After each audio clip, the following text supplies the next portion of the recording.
Welcome back to the Stateside Podcast. My name is James Ian Macmillan, and to the left of me is... Alan, how's it going? Woo! Today we have Nick from the band FEVERWAR, signed to Revival Recordings. Welcome to the show, Nick. What's poppin', my guys? Yeah, that was a quicker intro, guys, because that was round number 2. Yeah, exactly. We just tried this and our connection completely flopped in like 5 minutes. Pretty tight. I'm trying to save time for our guest, so I drilled through that intro. Who is that adorable dog? What is that? This is little Mia. Oh, hi, little Mia? pup. Yeah, Very cute. This is my guitarist puppy. Oh.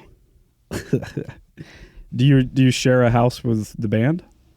No, we're just actually playing Philadelphia tomorrow, so I just drove up. I live an hour away. Oh, okay. Yeah. Nice. Killer. Right on. Yeah, I'm not trying to wake up at like 4. Yeah. I checked out the band. Revival reached out to us and was asking if would chat with you guys. Sounds like you guys have some new music coming out. And I really like it, man. It reminded me of a lot of bands that I love. You know, Every Time I Die and Thank you. High on Fire. Even like Queens of the Stone Age, which is one of my favorite bands of all time. Just rock and roll, They man. slap so hard. Queens of the Stone Age slap so hard. They're the best, man. They're one of the best of all time. Yeah. So what do you guys got going on with the band? What do you want people to know about? What can people go check out? We got a lot of shit on the way, like actually super soon. Oh, nice. We're about to announce our record release. We've got another single coming out soon with a pretty cool guest vocal. It's a pretty tight friend of ours. A video, a couple really sick tour announcements. It's just gonna be really busy. Yeah, that's what it sounds like. How much touring are you guys doing? Definitely not as much as we've done in the past, but we're being more selective with what we take. Mm-hmm. And we're actually hopping on like some support tours and things this year, so that'll all be pretty cool. Oh, that's awesome. So how much stuff do you guys actually have released? I couldn't tell. We have an EP plus 4 or 5 just random singles. We went on the single game for a couple years and just kind of ignored putting out a record. Yeah. You did the hip-hop model. Yep. Dude, it makes sense, and I commend you for doing it, because I don't fucking know why rock bands don't do that more often these days. Dude, I agree 100%. I 100% agree. As much as I love an album, I mean, I love a full-length, like, finished thought, but if you're a new band and no one's ever heard of you, what the fuck is the point of that? Right. You know, like, get some attention for a while. Do something different. I mean, the thing is, too, like, I found myself, like, anytime a band puts out a record, within, like, 2 or 3 months, I want more. Yes, exactly. And in today's content, you got to be able to compete with everything that social media is. Agreed. Yeah, Alan, we were talking about that comedian Andrew Schultz. Yeah. Andrew Schultz recently. Yep. Nick, do you know who Andrew Schultz is? He's a stand-up comic from New York. I don't think I do. I'm really into stand-up, but I haven't heard that name, I don't think. Well, I also am new to him. I just heard about him recently. He was on The Fighter and the Kid, and then Theo Vaughn, and then he went over and was on Rogan's podcast. So he made his rounds. But anyway, what he kind of got notoriety for in the last 6 months to a year was this same kind of idea. He was treating his stand-up comic and the content and the release of that content the way that like a hip-hop band would do it. So he shot a comedy special sort of unconventionally. Like I think he went to 4 comedy venues in one night in New York City. And then he made that the special. So it was almost like a documentary. But instead of releasing that all at once, he would release one bit like every week. And he's been doing that for like a year. And his YouTube account is just growing and growing. And the fans at the shows are growing and growing. And now, of course, he was just on the biggest media show of all time, Joe Rogan's podcast. As Schultz says, he's the new Johnny Carson. He's our generation's Johnny Carson, which is absolutely true. Yeah, because what's Joe's pulling in like the biggest 2 or 3 million views like per video, like on average. Right. I think it is the number one of anything. Jimmy Fallon, like any show, any podcast. The Breakfast Club comes in pretty quick after that. Yeah, yeah. Because they have a larger market with terrestrial radio. Yeah. But yeah, anyway. So anyway, I commend you guys for doing that. And I think it's as unconventional as it is, it's becoming more and more conventional as time goes by. It sounds like you guys are filming like an episode of Kitchen Nightmares or something. Yeah, do you have a blacksmith in that room? Can you maybe tell him not to make a sword right now? Ting, ting, ting. Dude, that's like 2 rooms over too. These That's Apple insane. headphones just slap. Jeez. God damn. Apple headphones. Shout out Apple. Apple headphones are like the most like underrated piece of technology. Yeah. Yeah. If you move around at all, we can hear it. Yeah, it's so true. There's like it sounds like somebody's like fucking with like a candy wrapper or like something. Is a dog near you? No, be careful the headphone that's touching your hoodie. Oh, it's just rubbing on the hoodie. Okay, cool. Gotcha. Because the microphone is actually where the volume right there rocker is. That's exactly where it is. Yeah. Yeah. Have you seen, just speaking of, you said you're from West Virginia, right? Oh, will you repeat that? Yeah, are you from West Virginia? Is that what you said? Or was it Virginia? I halfway grew up in West Virginia, but so we live on a tri-state. So like West Virginia and Kentucky have always been like 15 minutes from me, but I technically grew up in Ohio. Oh, okay, I see. Gotcha. Yeah, I saw this documentary called Oceana, and it was just about it was an epidemic of like narcotics. It was opiates, so like Vicodin and I guess Oceana. Yeah. I want to say it's Oceana, West Virginia, but it could be Virginia. I can't remember which state it was, but yeah, it was a fascinating documentary. It was insane. It was like, I think they said that it was to the point where the top death, the death toll primarily was due to opiates, but then the close second was if you worked in the coal mines. But that's pretty much all you could do was go work in the coal mines and die at like 30, or become an opiate addict and seller and die at 30. Jeez. It was really grim, but it was a fantastic documentary. So there's a documentary on Netflix called Heroin, and that's actually about the city where we're from. It's Huntington, West Virginia. We have like the highest opioid like overdose per capita in the United States. Man. Yeah, so the population's 48,000, and it's projected that 12,000 people in the population suffer through some form of like addiction. That's nuts. What? No, why do you think that is? I mean, we hit.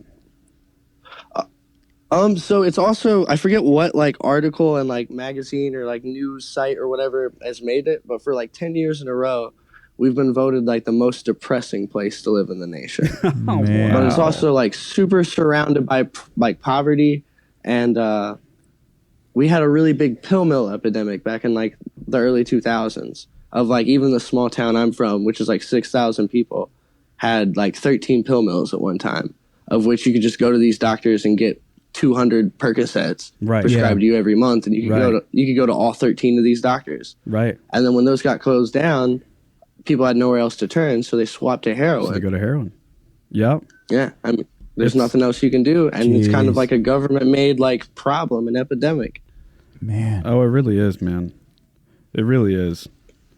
Dude, it's super sad to see. Super sad. I worked at a gas station for a long time, and I mean, even there, you were having someone overdose in the bathroom at least once every couple days. Right. God damn. I mean, I get it, dude. I've had a Vicodin before.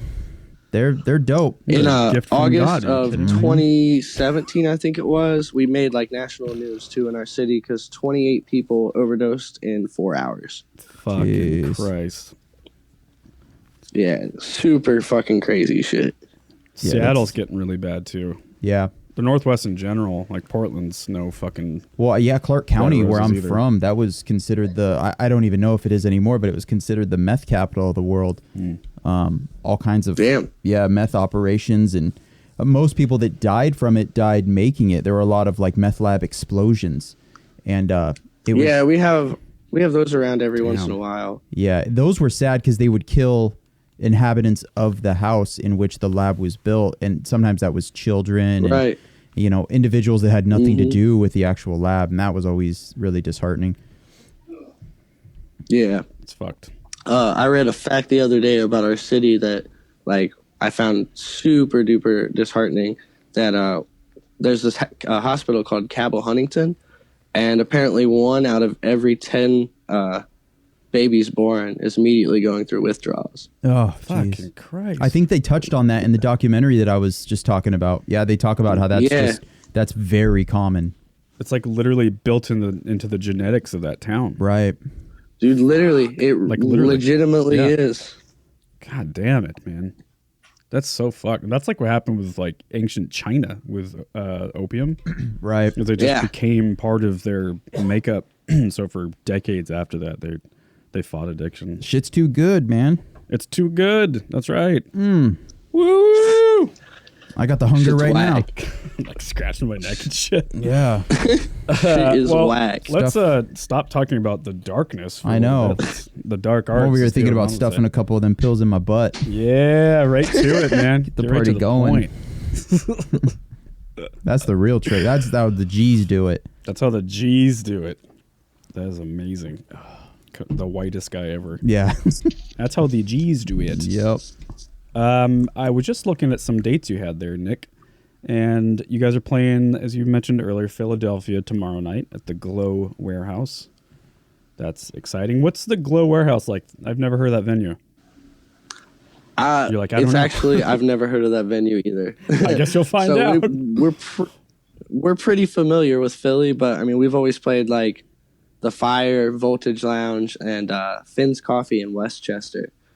We do really good in Philly, and we have a lot of friends in Philly, but I've never worked with this promoter or this venue, so we'll see how it is. But I believe it's the venue's first show. Oh, wow. Well, shit. Good luck with that. And then after that, you're playing Pittsburgh and then Cincinnati. Who are you playing with? Yeah, we're not on the Cincinnati date. Oh, okay. That got dropped. Yeah, we have like a little asterisk from the flyer. Gotcha. I wish we were on the Cincinnati date because Born and New is really tight. Yeah, that sounds really familiar. Yeah, dude, I love... They just signed to Stay Sick. Oh, okay. Yeah, there's a band here in this studio called Impulse that is signed to that label. That's Mike's band. Oh, okay, yeah. Alan here works with Rise Records, if we didn't mention that earlier. Oh, right. Right yeah. on. Yeah, I forgot about that. No, I'm kidding. Going on, I think like 5 years that I've been there. So right yeah, on. I do a lot of ad mats, so I've kind of gotten familiar with like certain venues in certain cities because I'm always having to, like, I'm the dude sometimes that has to like map out the, April 14th in Philadelphia, blah blah blah, and like, and it's crazy because like I used to tour. It was years ago, and there's some venues that are still around, like all the typical kind of spots, but then there's a bunch that pop up and you're like, oh, I never heard of that one, but then you do 15 ad mats in a year that all have that venue and you're like, that must be the new spot,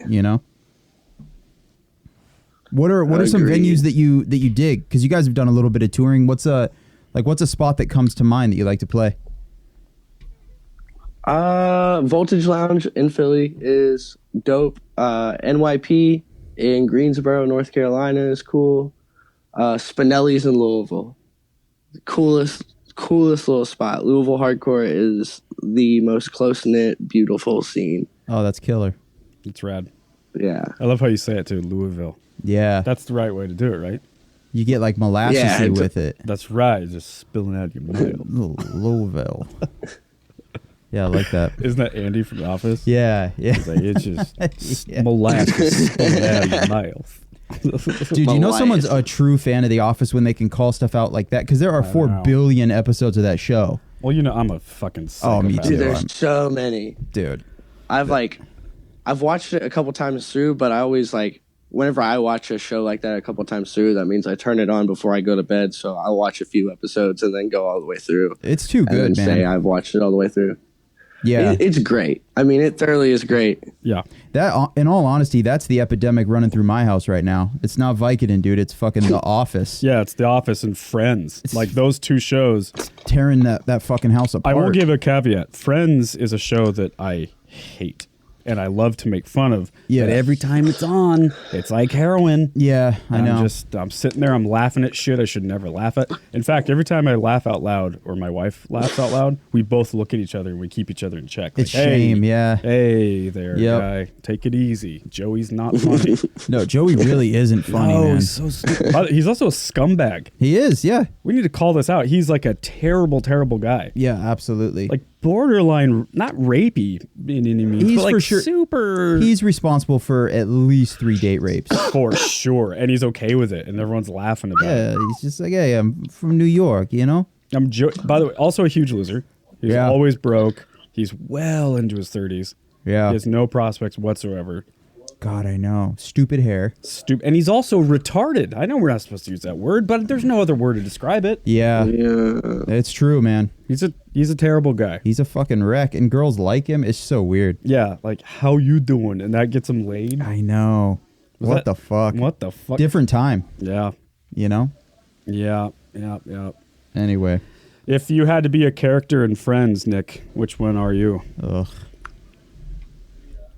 I think you I've say maybe watched like 3 episodes of Friends in my entire life. Oh, that's cool. Because I don't think it's very good. Because you have a life. Well, shit, I want to hear from you even more on this then. Yeah, let's. Now I really want to know. He's like, I'm Monica. Yeah, I couldn't tell you a name of anybody in there.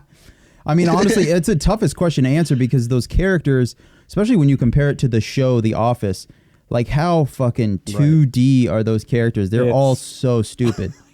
That's the fucking worst character development of any show ever. And it doesn't make any and sense. it's massive. And look, If you're into The Office, all right, were you into Parks and Rec? You know, that's always where this conversation goes, and I fully admit that like I'm in the wrong for this, but I just couldn't get into Parks and Rec, which is so weird. You're totally in the wrong. It's just fucking, it's The Office outside. That's all that is. Yeah. I just need to watch it. Yeah, I agree with you, Alan. I never really got into it either. My wife loves it, so by proxy, I started to appreciate it more. I'm But going to get never, into it, It never dude. hooked me. It's my goal for 2019 is just to get into it because I don't know anybody that doesn't like that show. Right. I think a lot of it is like watching the first couple seasons straight through and then starting to see the character development and like growing into an attachment. Yep. Absolutely. Because no show did that to me harder than The Office. I mean, that is, every character is my fucking best friend. I know all their greatest fears and hopes, and it's important. And I just don't have that yet with Parks and Rec, but I will. I feel the same way about Naruto, actually. Oh, yeah. I'm very much attached. I'm so attached to that show. What show? So you pronounce it Naruto? Naruto. I've heard like Naruto, whatever. It's a anime show, right? I don't care enough. Yeah, it's anime. I started watching that when I was like 10 and just kept following into it. That shit's hotter now Until it more was than ever. finished. The dude that I share an office with Sure is. at Rise, he's all about that shit. I don't know if he watches that one, but he was just telling me about a couple that he watches. I don't get it. I've never understood anime. Yeah? I don't really get the appeal. I sort of. There's been there's a couple shows that I've gotten addicted to that aren't anime, but they're close to it. So I sort of understand it. I think I could get hooked on. I like something. some of the movies. Like I love some of the like I guess early 2000s, late 90s, like Howl's Moving Castle. Right, that was the one I was dope. gonna cite. Yeah. So fucking cool. And then like all that. Have you watched that guy. Spirited Away? Spirited Away. It's all the same guy, right? Who makes Yeah. those movies. He's cool. I like those. Those movies are pretty cool. But like Yeah, those anime movies in are really general, incredible. no, it's not for me. I don't know. I think it's just something that like I still relate to from like being a kid and growing up on it. Oh, for sure. I mean, for Yeah. me, that's Like what, watching it. that's Simpsons for me. You know, Me too. like Yeah. I think if you try to get me into Simpsons right now and I'd never seen an episode, it just wouldn't happen. But Yeah. you know, being 10 years old and that being like a show that, I didn't know that you love The Simpsons. Yeah, That's yeah, I like do. one of my favorite things ever. yep, I love it. Good I to don't know. watch it. I don't watch it religiously now. Right, either do I. But I have my list of like classic episodes. and, totally. Yeah. Yeah, Ashley's my wife, Nick. Every once in a while, she'll just go on a Simpsons marathon and start watching them all. There's some great episodes. The movie So was killer good. too.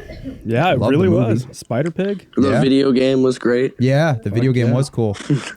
It was dope. Was that PlayStation 2? I want to say 2. Yeah, I'm almost positive. I'm thinking 2. Yeah, because 1 would be way too old. I actually just recently I do this thing where I try to, when I graduate to a new video game console. Like I'm a big PlayStation guy, so I had the 1, I had the 2. I try to save them, and even like a few of my favorite games, and I will legit just store them, put them away, and then 7 years, 8 years later, pull it out and scope all the games out. And I legitimately forgot how horrific looking all of the first PlayStation 1 games are. Like, oh my gosh, dude, like Siphon Filter and Crash Bandicoot. Like these are like Final Fantasy 7. Oh my God, those human beings are just like. They're just shapes. They're almost unplayable because it jumped from like Mario Brothers, Nintendo 1 was just like super like cartoons basically. Yeah, just let's be real. Pixels. They're just pixels. Yeah, and then even like Super Nintendo and N64. But when they did PlayStation 1, like it tried to take the next step in graphics and like making people look like people, but they just didn't. It just looked like a pile of shit. There's no detail. Like their eyes were just like dark spots. Like there wasn't you didn't see like the shine of an eye. But it's funny because as a kid I was like, whoa, this is like a movie. I know. And it couldn't have been further from a fucking movie, Or is that happening to us now? Or right. have we reached a point where it's like, because I mean you can only get so much better. Like there's a high definition TV cannot get any better. Right. How could it possibly get better than it is now? I know. It looks better than real life.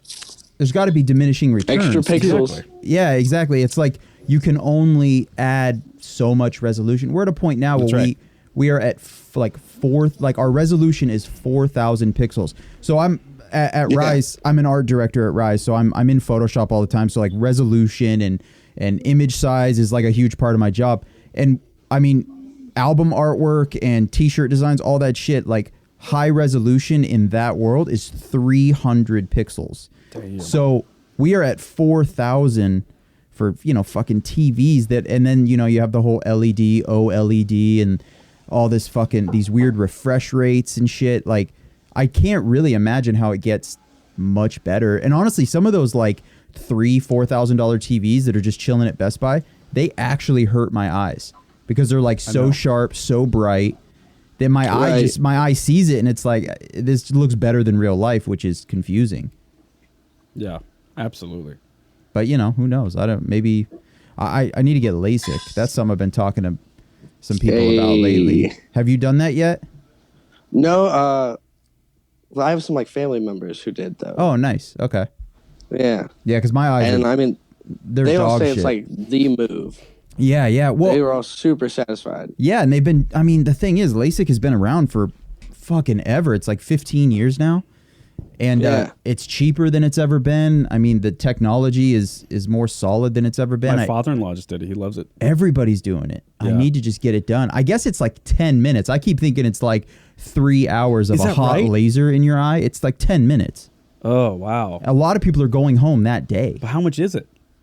I've heard everything from $900 if you want to be a fucking crazy guy and get that shit on Groupon, or you go to a legit spot and it's like $1,500 per eye.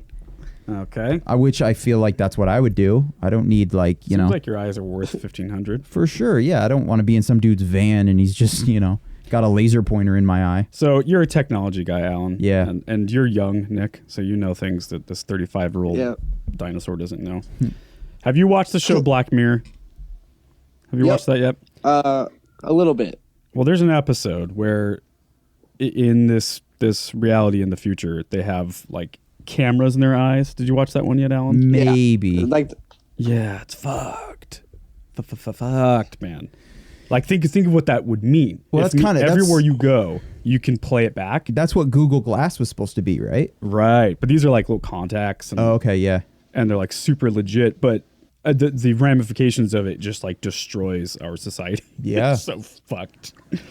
Oh my god. As a dude that's not running around doing really sketchy shit, I support that. Like, put that shit in my eye. I was gonna ask, how far away do you think we are from that? Oh, geez, not far.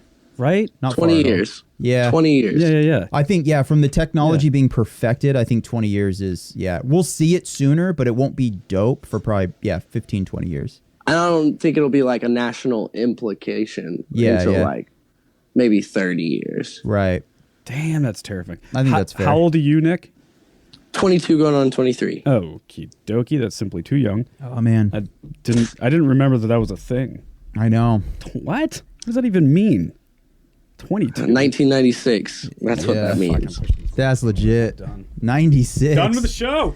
96, man. 96. Bada bing. I was in 7th grade in 1996. Yeah. 1996. I was in 4th. I was in Mrs. Coe's class. I was touching girls' boobies and skateboarding and listening to punk rock. Damn. Shit, man. I remember in 4th The grade. 90s sounded so great. They're the best time ever. Yeah, they Not were gonna lie. they were badass. Really- In 4th really grade, was. I got a quick story. All kinds of dope Nautica jackets. Yeah, for Fuck sure. yeah, man. Odd fucking colors. It was insane. Dude, it's so sick. The fashion of the 90s was great. Yeah. Well, here's the thing though. Like at the time it was decent. 10 years later, it was considered trash. And I think we're just far enough away from it now to where we kind of look back and we're like, all right, we had some things right. Yeah. Yeah. Like I couldn't be Well, that's happier like- that snapbacks came back because for the longest time, those That's what like I'm wearing right now. those fucking hats that were like 7 3/8. I know. That shit was Oh, annoying. yeah, fuck fitted caps. Yeah, Fuck 'em, man. you would always get it wrong, and I was like, those snapbacks were the shit, and not just snapbacks, but the '90s ones specifically that had the like grass green underbill. Yes. Those are the shit, Motherfucker. dude. Yeah. Like every Angels hat I had as a Oh kid my had god, those. Oh, I couldn't. I felt like the universe legit answered prayers when those became cool again. yeah. Because I was like, that. See, Those were my Nick- favorite things about the Nick, 90s. you got to understand that in our time growing up, you were a fucking nerd if you had a snapback hat like in high school and shit. Oh, for sure. I don't know. I just said high school. Just accentuated school. High school. Yep. Yeah. I had a 4th grade teacher tell me, what was the exact quote? It was like, history repeats itself, so that like applies to any like trend, whether it be like music or fashion Absolutely. or war trends or Yeah. anything like that. So like I've always like kind of stuck that in my head growing up. I think that like it really applies throughout, like especially like culture based things. Yeah. It's true. Yeah, it's absolutely true. Like if something was popular, it will be popular again. Look at like 80s pop. Like Right. that's huge right now. huge retro. All the synth 90s and- fashion. Yeah, 90s, vaporwave. I mean, fuck, dude. Look at vinyl. Jesus Christ. I know. Vinyl Yeah. sales are up 1,600% or some shit. It's insane. Well, now it's like bands. Well, it makes Cassettes, sense. You too. just do digital and vinyl. Yeah. That's all you got to do now. Yep. Who the fuck wants a CD? What would you even do with a CD? I think cassettes are hella popular nowadays. Yeah, too. they are. Yeah, they're yeah, cool. for sure. They sound great. Too, I man. want to say that. Yeah, I think cassette sales for the most part are higher than CD too. CD sales are just like they're drastically low now. Yeah. But They're shot. But in 20 years, are CDs going to be like what vinyl is now? Is it going to come back and be like, oh Absolutely yeah, will be. fuck, Yeah. I remember these. Let's fucking buy some of these. Yep. God, do you remember having to like Walkmans polish will them be and popular shit? again. Dude, a Walkman. Yeah. Dude, I used to walk around with a Walkman, and I walked around with a goddamn Discman So did I. Yeah. with the bass boost I button. honestly was too young for a Walkman, but I remember people talking about it. Yeah. Yeah. Yeah. Same with like pagers and shit. Like you didn't ever have like a pager or a beeper, right? No, I did. no, I've seen like pictures of like you? family members with them, but that's about I had it. one. Yeah. Me and my friend. I had a flip phone. It meant I nothing. remember though. those. You would just page each other for no reason whatsoever. Right. Yeah, I know. know? It was Yeah, I don't think pagers are coming back. pagers and beepers were if you think about it, it's just the wackest shit ever because it's like worse than a text message. Because at least a text message I can Yeah. say, "What's up, dude? I'm in trouble. Come help me." No. But just a page is just like, "Hey, something." Something's That's happening. all that means. And then you get like 911. Yeah. But then everything turned into 911. Right. Yeah, for sure. You're like, "What's up, man?" And like, "Oh, I just I knew you'd call me if I did Yeah, that." yeah. God damn it. Dude, your beeper thing said 911. What's up? Yeah, dude, I'm fucking starving. Do you have like a Nutri-Grain bar or like what is up? It's like, dude, that's not an emergency. What are you doing? Okay, wait. So I got to figure this out. You said you're 22, 23? Yeah, 22. So when did the first 22. iPhone come out? Is that 2008? I think it's like 2008 or 9. when I'm gonna look it If up. I'm not mistaken, I had looked that up a couple months ago actually because I was I arguing did too, with and somebody. I already forgot. iPhone 1. I think it's like 2008 or 9. Okay, June 29th, 2007 was Okay. the actual Oh. release. So we'll just round it up to 2008 because that's when people actually started to use it. I would imagine. So how old were you in 2008? So 12? 12. Yeah, 12 years old. 12. What? That's nuts. So literally your entire... I'm about to lose my fucking mind. I'm going to catch this I'm in building 7th on grade. fire. Dude. So since you've been using a phone, it's only been an iPhone or better? Yeah. No. He had a flip phone, he said. I had a flip phone when I was like 11, and then it went to like How retro of him. how cute. One of the phones that like slid up for like the full keyboard. Yeah.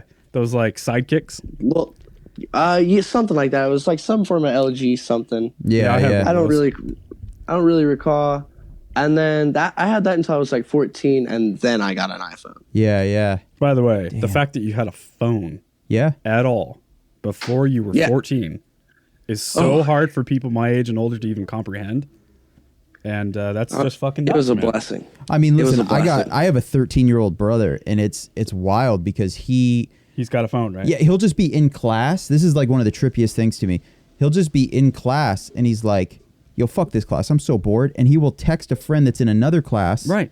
And they can just bullshit or they can like plan where to meet up. Dude, if my degenerate piece of shit friends had fucking iPhones in high school, we would get nothing Like, done. how do teachers compete with that? We would just be watching porn. The whole school and- can communicate behind your back and like Yeah, think about man. cheating on tests and shit. That shit's so Dude, easy. I now. jacked off in science class once. Yeah. In class. Dang. That's That's, a real story. that's real the class to do it in. That's a real story. It's a real story. That actually happened. You can't jerk off in math Can you class, tell dude. that story? I just did. I mean, this is a podcast. It's going on to the There world. it is.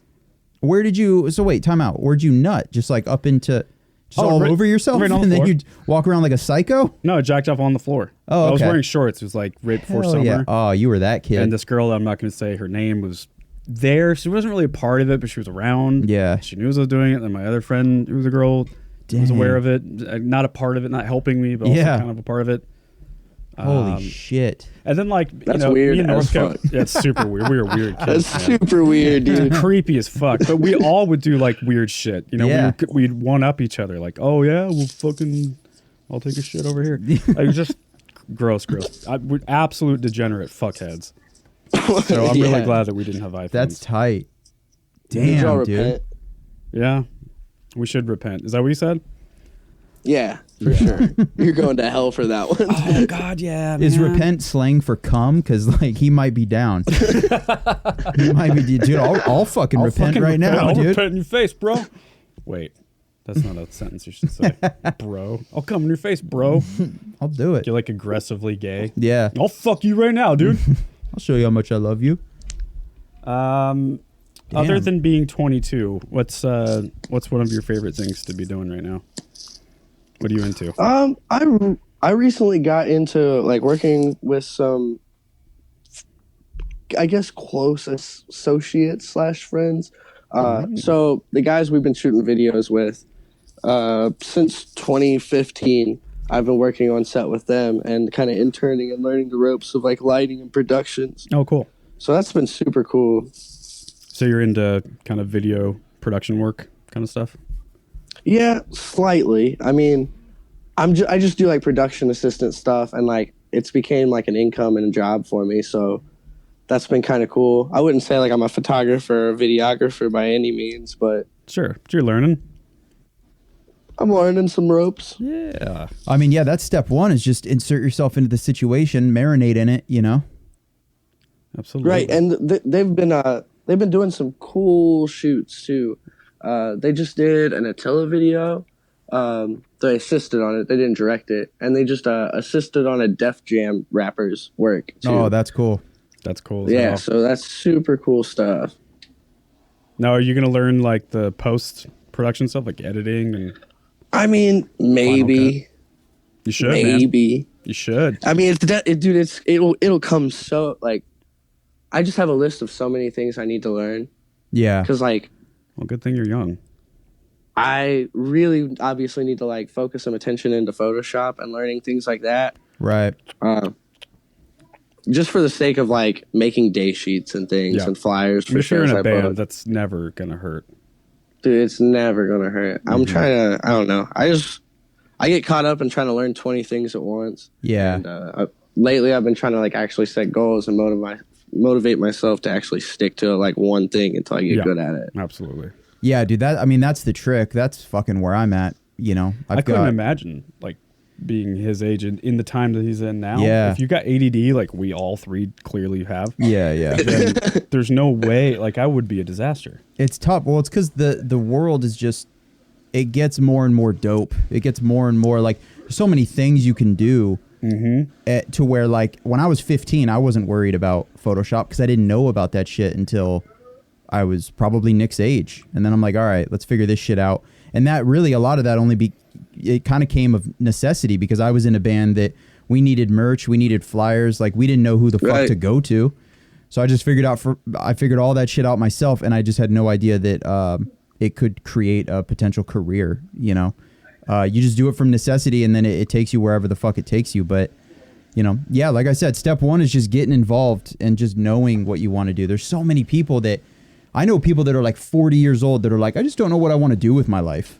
Yeah. And it's like, Dude, holy that shit blows shit. my fucking mind. Yeah, it's crazy. Because I've never identified with those kind of people. It just doesn't make sense. Yeah. I have the opposite problem, if anything. Me too. You know? Yeah, no, I have a list of too many things that I want to do with my life. Mm-hmm.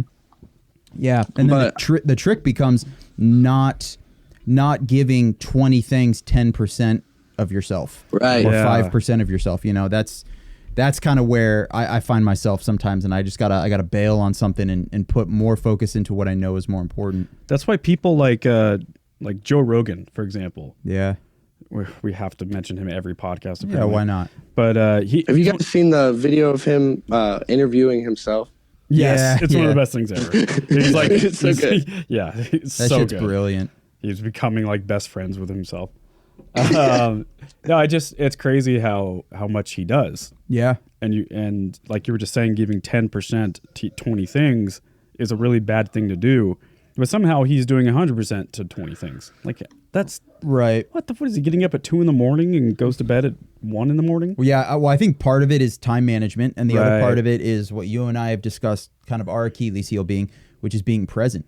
Yeah, which we're both. I think he's able to like. I mean, dude, I thought about this today because I was just listening to one of his most recent podcasts. Is him with two fucking biochemist dudes that they were essentially arguing. Yeah, they want to debate. No, and it's so funny because the only reason I'm listening to that horse shit is because I went to listen to the following podcast, which was with this comedian Ron White. It's exact same story, dude. And he opens that podcast. Ron White goes, "Dude, you look tired." And Joe goes, "Oh, I just had this fucking hour and a half long."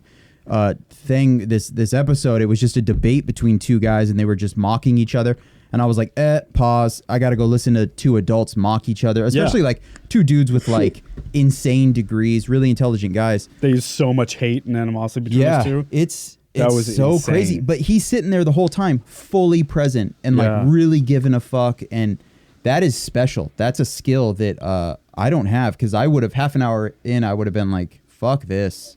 I would have just kicked him out. And every once in a while, Jamie will pan back to him, and he hasn't moved. Yeah, exactly. He's in the same perfect posture, and he's just staring at the guest. It's a skill to like. Joe Rogan is the Superman of giving a fuck, and that is, I think, the thing with my generation is that it became really cool at some point to not give a fuck. I hate that. And what happened with that was it created a lot of non-present motherfuckers that are just like, I don't even give a shit. Apathy. Yeah, and then that becomes like the cool like punk rock thing to do. And it ends up kind of fucking us. Like we're kind of worse off for it. Absolutely. And I would argue that our generation, in some ways, is worse than yours, Nick. Mm-hmm. Like my generation is going to be great. Yeah, I agree. I actually do agree, because you guys, you're very compassionate. You actually give a fuck about the world around you. Like when people start companies now. Yeah, I'm really excited for what my will do whenever like the old heads are out. Yeah, that's really good to hear, man, because I'm tired of people shitting on the younger generation now. Yeah, it's like, dude these kids 100% agree, doing some great shit. I hope. It seems like it. Now, I think the generation right before yours were a pile of shit. Like the quote millennials, but now the ones like earlier than millennials seem to be, kind of getting their shit together. Yeah. But I don't know. Man. And to have apathy in the way that our generation specifically did, and again, that's not to say that younger people don't have this, since it wasn't just our generation. Older people have it too. But if you're apathetic or completely like outright complaining about the situation we're in today, that's really tough for me to take. Yeah. You are arguably in one of the best societies in human existence. Like, it's too good to even be alive right now that people are just coming up with things to complain about. Oh yeah, it's nuts. Things are fucking incredible. Yep. Yep. Hey, Nick. Yep. Homeboy from Revival had mentioned, what's his name? Oh, Kevin. Kevin with Revival had mentioned that you guys have a release coming out this year. I didn't know if he meant something that was already out, or is this something that's coming? So we have an EP coming, and I don't know if I'm not supposed to say what it's called, but it's called Piss Poor. And we're announcing it really, really, really, really shortly after this podcast airs. This is a Stateside Podcast exclusive, guys. Hell yeah. All right. But it announces super duper soon with, we're announcing the record, we're announcing a tour, we're announcing a music video, and putting out a single all in the same day. That is a day that is really soon. A day to remember, dude. That's dope. That is dope. Now, how many songs are you guys doing? There's 7. Sick. 26 minutes and 21 seconds of riffs. I mean, that's the perfect selling line right there. That's awesome. That gets me into it for sure. James showed me some stuff, dude, and I'm a massive Every Time I Die fan. So fuck yes. All of those parts of it I was super into, but I can also tell that there's something unique to it as well. Like I'm interested. Thank you. I want to listen to all of it, which I'm probably going to do tonight because I'm going to try. I'll go ahead and email it to you after this podcast. Oh, dude, that would be fucking so huge. I got to lift weights tonight, and I don't want to, and I feel like your guys' music will be perfect. Yes. Cool. Throw a weight right through the fucking ceiling.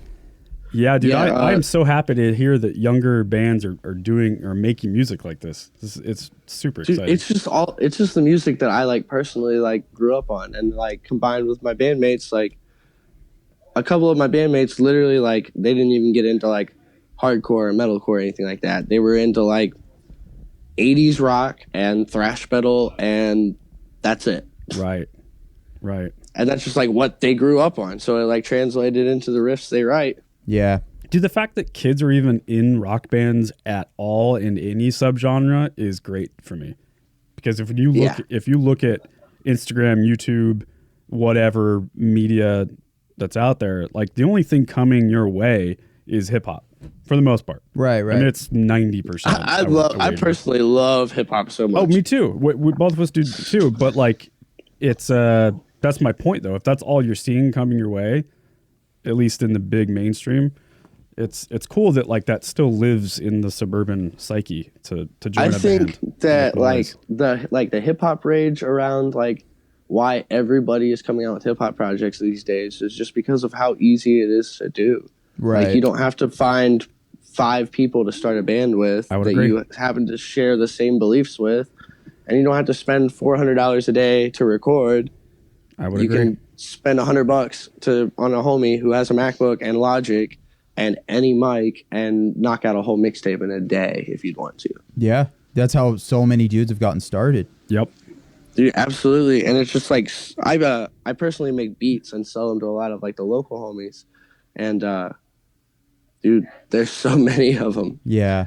There's so many and you wouldn't think it for local Ohio, Kentucky, West Virginia scene, but I could name 44 or 45 people who are actually decent putting out rap stuff. Oh, I believe it. Absolutely. I mean, the barrier to entry is so much smaller now. There's not as many gatekeepers either. No, it's great.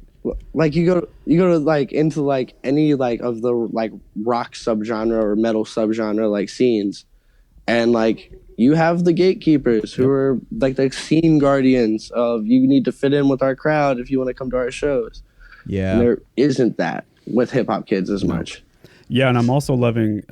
There's a guest we've had on 2 times now. His name is Finn McKenty, and he does a YouTube show called the Punk Rock MBA, which I highly recommend. And he basically just hell yeah, that shit slaps. You know what that is? Yeah, dude. I found it the other day and watched cool. 10 of those videos. Yeah, Finn's the man. Finn's just always killing it. I haven't told one person about that shit and have them be like, "What is that?" I know everybody knows what it is. Yeah, it's definitely taken. He's off. a monster. Yeah, dude, but it's so insightful. So insightful, and he always brings this up. But he did a video recently that kind of tackled this subject even in more depth, and he's talking about how like elitist people can be with their genre, especially metal, hardcore, that kind of subgenres, and how judgmental you can be. Like, oh, this fucking band's sold out, they're not punk rock anymore. We've all been there, we've heard that shit growing up. But the scene that like is really embracing people seems to be hip hop. And you know, kids like fucking Lil Xanny, who I do not like, but he's got his thing going. I fuck with Lil Xan. No, that's cool. Yeah, a lot of people your age do. And the cool thing about him is he's wearing like really obscure like thrash metal band t-shirts and fucking. That's so cool to me. And a lot of those rappers are doing that. He had a picture in a No Zodiac like toboggan, which was dope. Yeah, that's crazy. Yeah, he wears Slayer shit, Emperor shit. Like, Yep. It's crazy. Yeah, and how like Bring Me the Horizon is taking his name is escaping me, but Ollie, the rapper. Oh, I don't remember, but they're taking one of those kind of SoundCloud kids on tour with them. Oh, okay. And it was like a big to do, but well, they had fucking Rozelle on one of the tracks. Track called Heavy Metal. Rozelle, the fucking beatbox the rapper beatbox guy. Yeah, right. Yeah, he's fucking awesome, by the way. Yeah. The shit he did with Bjork, some of the craziest music I've ever heard. Yes, yeah. Crazy. Dude, my favorite track on that album might be, it's like the most surprising thing to me that I like it, but it's I think it's track 3. It's the one with what is it, Grime? Is that, or Grimes? I can't remember, but it's like the most EDM track on the album. The Bjork one? I don't think Bjork's on the album. It is a female though. No, I'm sorry. What artist though? Bring Me the Horizon. Oh, gotcha. They're new yeah, shit? on Amo. It's right. Yeah, I think I know what you're saying. Nihilist Blues, yeah, with Grimes. That fucking song, dude, so good, and I can't believe that that's what I'm into. Well, I don't it's know. so cool that like and I agree. I can't believe I like that record either. But I just think it's so smart of them to do. I mean, they're staying relevant, and in the end, they will win. Yeah, the people that are our age and more judgmental, they tend to talk shit about Bring Me the Horizon. They tend to talk shit about those rappers. It's like, hey, old guy, fucking, what do you think's happening here? Look around you. Pearl Jam is not a fucking band anymore. I guess they are, but like, what the fuck, man? Yeah, Kurt Cobain died 1,000 years ago. Kurt Cobain died 2 years before this kid was born. Yeah, I know. It's wild. I was in 5th grade when he died. When I was in LA, I am his reincarnate. Yeah, exactly. Part of what I had to do in LA was this town hall meeting for BMG, and one of the artists with them is Alice in Chains, and like they just released a new album, and it's doing pretty well. It's just it's crazy. There are still those bands that are like doing their thing, but absolutely. I also don't feel possessive. Alice in Chains never stopped. No, never. They have slapped all the way through. They really have. Yeah, they're like one of my favorite bands of all time. Top 10 for sure. Yeah, they're so good. They're legendary. I know, and like really, they came from that 90s grunge Northwest scene where like a lot of bands were a part of that scene, but no one really sounds like Alice in Chains. Right. And they never will. That weird minor the harmonies they come out with are nuts. So good. So fucking good. What kind of bands do you like from that era? The 90s, like Pearl Jam, Alice in Chains, fucking Rage Against the Machine, Tool. What super band do you into like? super into all of those bands. Okay. Stone Temple Pilots is a huge influence. Hell yeah. What is that one band? The Wallflowers? Dude. Okay, yeah. Nice, yeah. Super cool to me. Super cool. It was a good time for music, man. See, that's another trippy thing about his generation is that like because they had access to internet and like iPhones at 14 and shit, they can actually grab more than our generation could at his age. I agree, because we didn't know bands in the 80s the way that they know about bands in the 90s. Yep, yeah. Well, like I grew up on a lot of 80s bands, but literally only because. But like what 80s bands? Oh, fucking. Like metal bands? Yeah, Wasp and Judas Priest. That's your father-in-law. Just because of my stepdad. Yeah, I'm your stepdad. Yeah, that's right. But if I didn't have him, I would have been fucked. But it's like nowadays, like my little brother's 13. He can just sit on the internet and Google heavy metal bands 1980s and know more than me in like fucking 2 weeks. Exactly. Yeah, I was lucky enough too of like getting a start into those bands and like that genre of music by like my family. Right. Yeah. That's awesome. My mom was really into like Linkin Park and Census Fail and the Deftones and things. That's dope, man. So that really transitioned and translated into my taste. Yeah. Love Deftones. Deftones are another band that's good. Still out there doing it. Oh, yeah, it's ridiculous. I actually speaking of Bring Me the Horizon, I just saw them, or I saw Ollie post, I hope my band is as cool as Deftones one day. Oh, we lost him. Oh, no. Is that what that was? Yeah. I'll just call him back real quick. The only thing. Oh, you were on your computer that whole time? Yeah. Oh, shit. How'd you get up and walk around? It's a laptop, old guy. That's how. Dang, the future, dude. Good old MacBook. Wow. Well, yeah. Let's just do a quick wrap up with you because you got to run anyway. You're doing more time than you had to, and we appreciate that. No, I appreciate y'all. It's been a super cool experience. Yeah, I think after this we're just gonna do some current events and a movie pick. So I think we'll just do that after we wrap with you. All right, cool. But yeah. Let's wrap her up. Again, you have an EP coming out. When-ish? Because this episode is going to drop on Monday, Nick. So by then, you will have announced it officially, right, to people? No. No? Oh, no. Okay. Not just yet. Okay. Is that okay that we release this episode with that knowledge out to the world prior? Yeah, to I don't you? care. Yeah, because it's just, I mean, if anything, you're teasing it. It's going to make people more stoked. Yeah, I don't care. You know how podcasts are, too. I mean, it's like a trickle download. It's not like everyone jumps on it the first day. It'll be like throughout that week and month, people will download your episode. Okay, cool. Well, do you know when it's coming out then? I mean, can we talk about that now? I will say that it is not technically in the summer, but it is very late spring. Okay. Nice. All right. Fuck yeah, dude. But you're gonna send it to me sooner. I'll send it to you right now. Hell yeah. And then we're gonna ruin everything for you guys, and we're gonna leak it, right? Is that that's Hell the plan? no. Oh shit. No, I'm getting what I need. I don't care about anybody else. If they gotta wait. They gotta wait till summer or some shit. That's their problem. Yeah, exactly. You got yours. Not right? quite summer. Okay. End of spring. Not quite summer. I'll be bumping it tonight. So. Who? Dude, it slaps. I'm not trying to talk myself up, but it slaps. Oh, I believe it. The little bit that I've heard that James showed me, yeah, I fully believe it. By the way, Nick, you're the only person I've ever met that says slaps like that. That's pretty cool. Really? It's hot lingo with the kids. Yeah. Is it? Oh yeah. Really? Yeah. Does your little brother do that? I mean, I know guys like my age that actually do. Let's say that slaps. It's definitely less common. It's more with the younger folk. Shit, man. Yeah, that shit slaps. That's the first time this has happened. Is this what my parents went through? Yeah, probably. Wow. Probably. Wow. That's pretty neat. How about, do kids stay neat anymore or neato? Swell? Yeah, neat. Definitely. Not neato. I like saying neat in the most plain white guy way possible. Yeah. Just see if people notice. Like, that's really neat. Yep. That's a neat band. That's probably going to become cool.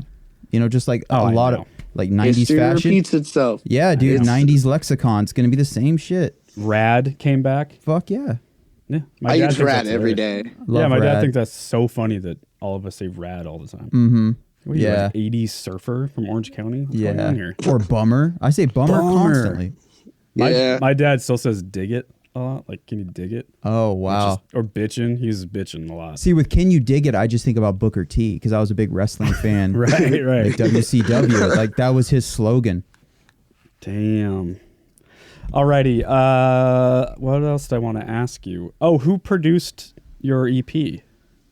Nick Ingram at Capitol House Studios in Yeah. Columbus, Ohio. I know Nick Ingram. Dude, Nick's Very cool. great. Yeah, Nick's the man. He's done some cool shit. Yeah, he's definitely done a lot of cool shit. He says "daddy" a lot. Okay. It's a little creepy. What does that? What does that mean? Give me context. He just, when recording with Nick Ingram, he refers to himself as "daddy" a lot. Okay. That's about it. I mean, that's some Theo Von shit. I watched the Theo Sorry. Von Hot Ones. He says daddy within like the first 3 minutes. Yeah. I mean, it's really interesting to track with him because you spend like an hour and a half in the vocal booth, and after every take, he says something about like "make daddy harder" Yeah, right. Okay, so it's a thing. or like a good take or a bad take. Right. Yeah, I imagine It's you just guys the tone of having how he to, says it. I imagine you guys having to call him that too, being like, "Oh, I fucked up. Can you just punch me in after the chorus, daddy?" Yeah. Yeah. Yeah, that's sick. So you lean into it a little bit. Yeah. I'd play along for sure. I'd Yeah. play with his dong for sure. Definitely a lot of Budweiser drank at his place. That's cool. That's killer. That sounds fun. I don't personally drink, but all my band really drinks. He's like, I don't drink, but I shoot heroin. Am I Right. guys? Yeah. Right into my dick. Ugh. Stay away from drugs. Dude, stay away from drugs. Drugs are bad. It's so true. Learn They're that also really firsthand. fun. They're also pretty cool. But yeah, they are bad. Stay away from them. Yeah, you can't get into bad. drugs because you're gonna get addicted to Photoshop and like Hard work. and video production. I already had like my drug thing. Like, I had like a 2-year stint with cocaine, so Oh, Yeah, yeah. shit. I'm kind of over it. Like, That The one will whole grab drug. people, Alan, man. you ever done coke? One time. No, okay. Yep. One It's, time. I did it every day for Shout 2 out years. Tony from American Me. It was his fault. Of course, from Put him That hard on blast fucking right now. Shady asshole. Yep. No, just kidding. I like him a lot. He's a good dude. He, Yeah. he was probably wearing something with camo on it, and then he was like, "Yo, hit this." Well, it's one of those drugs where you're like, yeah, but it's so hilarious. It's one of those drugs where you understand why like rock stars do it, Right. Oh, absolutely. because it's so cool. It Yeah, makes you yeah. feel cool. You can like retain things. You feel like you're, I don't know. You know, I felt more productive, You're more productive as I used it. Yeah. But creative. it just gets one of those things of like, and it's not like a chemically addictive thing. Like, you're not going to have like cocaine withdrawals, really. right. Right. But like, you do cocaine for every day for like a couple months, and then it turns into you do a lot of cocaine every day for a couple years. Yeah, your tolerance It's builds also up. really, really unhealthy. It's Yeah. very Yeah, scary. it's terribly unhealthy, and I would go like 3 or 4 days without sleep and things like Exactly. that. And Damn. So bad for your heart. Yeah, I didn't really enjoy it, man. I just kind of stomped around a venue, shouting and like opening and closing my hand See, then ferociously. you did some shitty ass coke. I probably did. Ajax Yeah, coke. I hated it. Because it shouldn't be like all cracked out. You should like there Yeah, is a it's- little it's more- euphoria to it. Like yeah, it's like a euphoric not thing. that I know, I wouldn't know from personal experience. Right. This is allegedly from what I've read, Yeah. and seen in documentaries. It's honestly nothing that crazy, in my opinion. I think I that's what agree. like got me into it. Is like it Exactly. wasn't that crazy of Right. like, Dude, it's not I've like you're always tripping said acid that. or doing Molly. That's Yeah, so funny yeah. you say that. I've always said that. Well, there's That a is- sense of like safety with like, well, it's Yeah. only going to last like 15, 20 minutes. It's not, Right. Yeah. it's not that big of a deal. So you're like, Sure all right. not. And that's how it pulls Yeah, then you you in. start railing like Graham lines and things. And Right, it becomes a yeah. different story. you know why it is actually addictive? Because you're right. There isn't like it's not like opiates or other drugs that actually have like a chemical physical addiction. It's so addicting because you start correlating good things happening around you with being high on this substance. In other Yeah, words, or like I mean, even like the producti- perceived amount of productivity. confidence you have. Exactly. That's what I mean. Like that great conversation I had, and then when I look back on it was because I was super fucking high on coke. Yeah, yeah. The rad Yeah. song I wrote, that fucking script I wrote, that conversation I had, whatever. Like, you just start correlating it with that feeling. So why would you want to stop that feeling? Yeah, exactly. Have you seen that movie Limitless? Yeah, dude, that movie fucked me up because Fuck me up. I want that drug so bad. I got so sad at the end of that movie because I'm like, oh yeah, this is a movie. It's not real. Doesn't exist. I can't go procure that drug. I think Adderall is probably as close as you can get to that Limitless drug. For sure, yeah. But yeah. it's still not the same though, right? Hell no. Adderall's still wild. Yeah. God damn it. Yeah, you got to be careful with that shit. Yeah. Yeah, no, I got diagnosed with ADHD when I was like 13 and started taking Adderall. Right. And yeah, that stuff's wild. Yeah. Well, yeah, if you abuse it like the degenerate fucks that we all are, then that shit's wild. Well, it depends on dosage and shit too. I know. Like I've done 5 milligrams and it's like, oh, this is neat, cool. But I know people that have done. Then you do 30. Yeah, 30 at a time, twice a day, so 60 in a day. That's bananas. I can't fucking imagine. I know 2 people that have lost, and I don't say this lightly, lost their fucking minds. Yeah. While taking, it was either Adderall or Ritalin, one of the two. And my buddy, his little brother, got so bad, he took so much in a short amount of time. I shouldn't be laughing, but he actually told, so my buddy Tom, his little brother told Tom that he thought he had died. Oh, wow. And so he was talking to Tom from the afterlife. Jesus. Tom went to his little brother's bedroom and he was just like laying on the bed. He didn't move for like 48 hours. He just laid there. His shit just got broken. He just got fucking broken in like the worst way. We saw him and we went and visited him. Like, hey man, how's it going? Yeah, no thank you. And Have you all watched Requiem for a Dream? Yeah, it's a great movie. It's way too sad, but that's kind of like the ending of that too. Because I mean, like she was taking diet pills, which is pretty much Adipex, which is pretty much Adderall, and I mean, it really will fry your brain. Oh, the ending. What does he say? That creepy guy. Something about ass to ass or something like that. Oh, dude, that scene made me cry so many times. I need to see this shit. It's that or like the scene right after movie. that part. The scene right after that part where the girl like is just like walking through the rain, like thinking about her decisions, and that's like the camera work of that because it's like that movie cuts a lot. And it's the only like section of the movie that it does that. The director of that movie, Darren Aronofsky, he wrote and directed a movie called The Wrestler. Dude, yes. And The Wrestler, the band I used to play in, we were on the soundtrack. Damn. Oh wow! Did I tell you that? That was the movie. No, that's cooler than my brag. Yeah. My brag was going to be that my band was on an episode of Bad Girls Club. Yeah, we were on a lot of MTV Real World. Yeah, same. So you Real guys World Road Rules Challenge. Yep, same. You guys probably was it Rumblefish? No. But it's not, you guys probably got what's called a Bunham Murray deal, which is those are the producers or the production company for that. Oh, it is those guys. Yeah. I remember the statements. You get to hit them all. Like we were on Jersey Shore Bad Girls Club, and then all of those. A challenge of Real World Road Rules. Totally. And then we got like so cool. iPhone app video games. You guys do that too? Yes. Yep. That's so funny. It's like I bet it's around like the same package. Yeah. We'll have to talk like names after this because I bet it's the same people. That's awesome. That's dope. Let's wrap with this. Yeah, we were gonna say bye to you, and then we started talking about Coke, dude. Apologies. That's what we do. No, y'all are good. What's your favorite color? Pink. What's your favorite movie that you've seen recently? A Serbian film. What is it? It's kind of a snuff film, to be honest. Oh, shit. It's really interesting. Okay. It's really interesting. Nick, I'm worrid about you, dude. Louise, Jesus man. Christ. It's got dark. I mean, watching it's one thing, but then holding it to a high standard. Good Lord. Dude, it's directed so well. Well, it's directed Wait, so is this well. So this is a proper snuff film? Yeah, is this legit? It's not like I don't think it's like a proper snuff film. It's just like a very, very disturbing movie. Okay. And that's like different. But it's all fake. Yeah, it's all fake. Oh, okay. All right, we're good. We're good. I've just like gotten really into like psychological horror and things. Right. Me too. Okay. Yeah, I love horror. Okay, well, I don't want to ruin it. See, I thought you were like literally on the dark web and found like fuck that. a legit Faces of Death shit. No. And I'm like, why is that up towards your favorite movie? It's like, well, I like Shawshank Redemption, Snuff Film I saw last Nemo night. And a what snuff. else Like, has been up fuck? there for me lately? The Black Mirror movie's super interesting. The like Bandersnatch? interactive one. Oh, Yeah. So cool. Bandersnatch. Yeah. I forgot that I saw that. Yeah, really good. That was super man. cool. I still regret not kicking, was it my dad in the balls? I should have kicked my dad in the balls in Right. that movie, but I didn't. Have you all seen like the original. Christopher Robin movie that came out not too long ago? The Winnie the Pooh. No, but I've heard amazing Yes! things about No. that. Dude, it's absolutely amazing. I've heard it's Oh, wow. incredible. Yeah, my it's on Netflix my now too. parents saw it and they Yep. loved it too. That's awesome.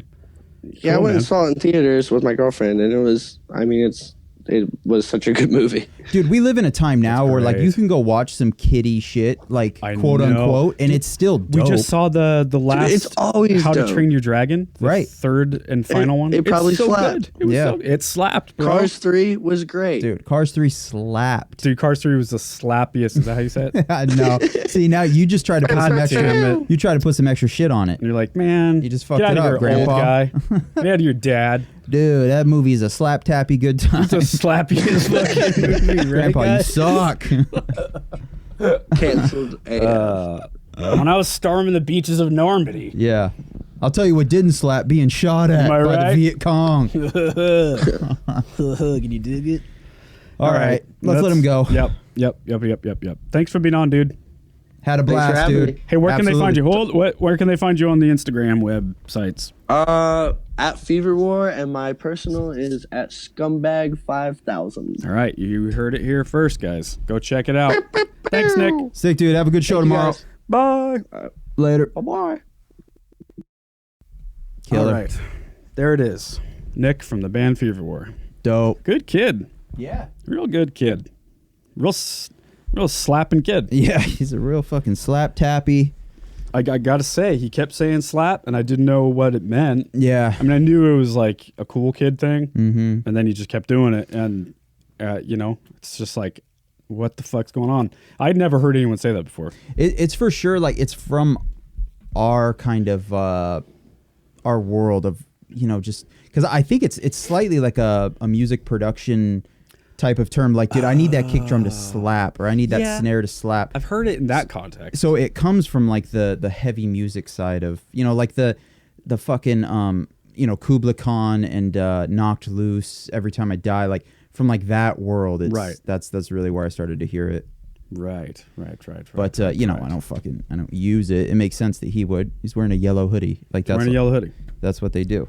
Yeah, why are they so colorful these days? Dude, that's part of like the 90s shit he was saying is coming back. Like that specific, so right there, that color hoodie he was wearing, it's like a goldish yellow. Mm-hmm. That's like Post Malone made that shit huge, Right. and It's the thing. then a lot of hardcore bands started doing that. I've had to mock shit up on that color specifically, and as a very pale dude, I'm like, who the fuck would wear this who's color? wearing this? Yeah. Right. I first started to notice that thing, like the hypercolor, not hypercolor. What do they call that? Like merch designs that are super fucking bright. Yes. I Yeah. forget what they call it. So it's a thing. But yeah, like bands like Issues, very colorful.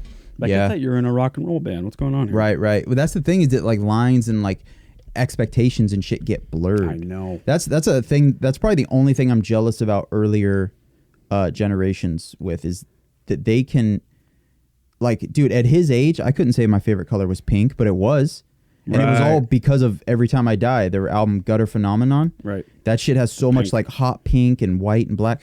It's like, fuck, that's so cool. But like you couldn't, shit was so narrow minded back then. Oh, yeah. You'd be like, oh, you like pink? Oh, so you also like to suck dick? Yeah. And you're gay or whatever. I know.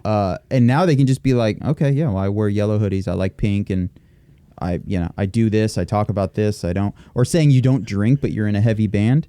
I know. That's a healthy decision he's making, and yet you couldn't say that when I was his age. Dude, a lot of kids his age are like surprisingly like it's not just disciplined. They're just like healthy, and it's okay to be healthy. Mhm. It's okay Yeah. to not be fucking super into partying, Oh, dude, so many 19-year-old vegans, right? Which, Which is a little tough to yeah, swallow, but- who knows? I mean, I'm too dumb to speak on like the science of that.